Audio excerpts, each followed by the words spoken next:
I remember it just like it was yesterday. Pastor Mike was preaching about being bold and sharing the gospel. I was very convicted leaving that message, and I was actively praying about the boldness to go out and share.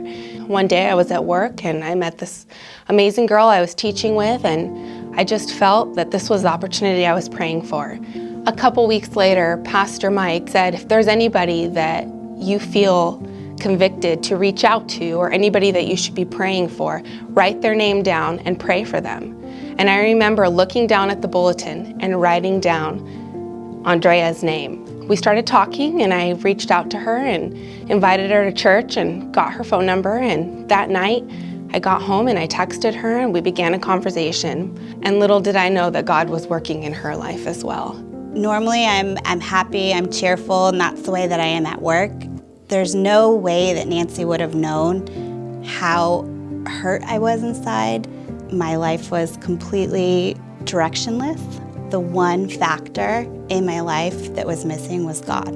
I'd never really invited anybody to church like this before, never the one-on-one interaction. It can be very scary at work to have the boldness to come up to one person and share and invite them to church without having the overwhelming fear of being turned down or rejected. When Nancy invited me to church that day, my heart exploded. Just a few days prior to, for the first time in years, I sat down and prayed.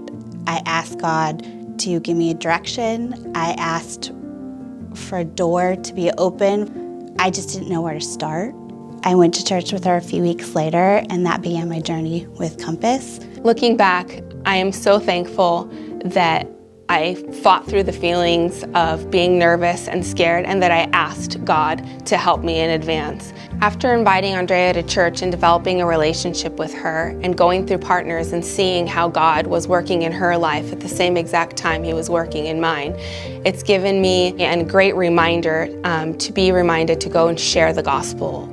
Since Nancy invited me to church, I feel like I'm a part of community. I'm a part of Nancy's life. She's now one of my best friends. I have a relationship with God that I've never had before. It's made an internal difference in my life and the lives of my daughters. Since God got a hold of Andrea's life, I have seen such a transformation in her.